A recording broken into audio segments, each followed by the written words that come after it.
I'm recording this audio the same day that these videos were shot. This is Valentine's Day 2024.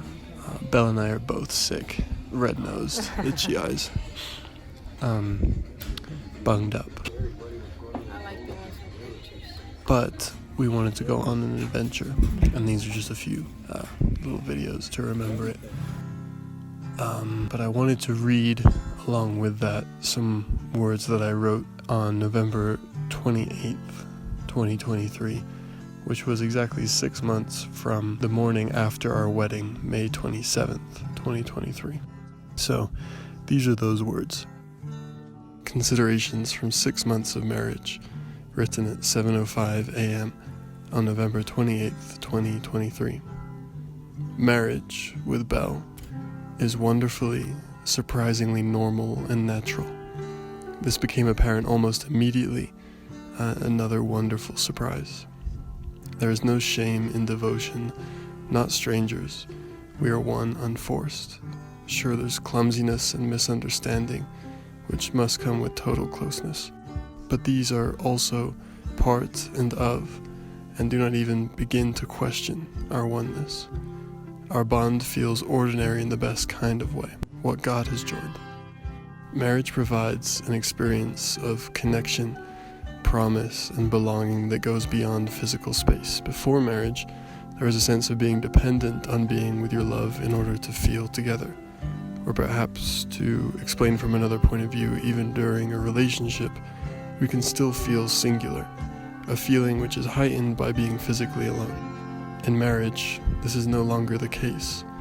I may be in another city from Bel and with a job or activity unrelated to her experience during that time, and yet I will never feel singular.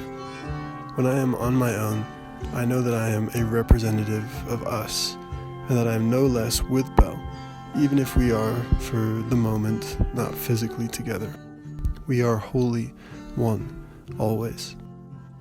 Marriage is less so much of a different love, or a greater love, as it is all my love. Complete surrender of self. It is not so much that I can now love Bel in a different or better way for or from some new relationship unlocked by marriage. In fact, it goes beyond love, human love. In marrying Bel, I have given her all of me.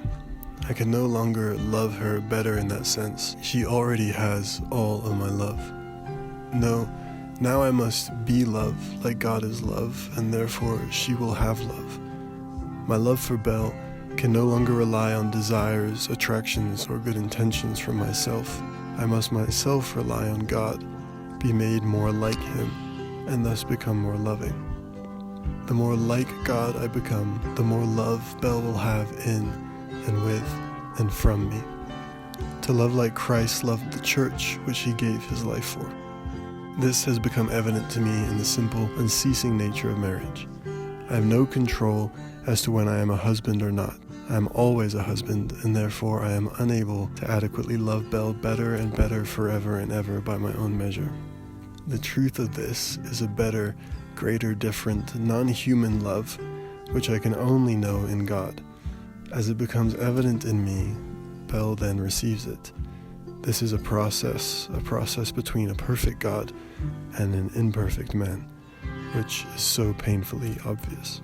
I love considering this point in slow moments of normalcy, silently eating breakfast together, or doing different chores but in the same room, or the godly moment of choosing to serve the other in a little way that we know they like a tapioca unasked for, or a book reading while slowly swinging in a hammock. That's what I wrote. Happy Valentine's, Bel. You have my love.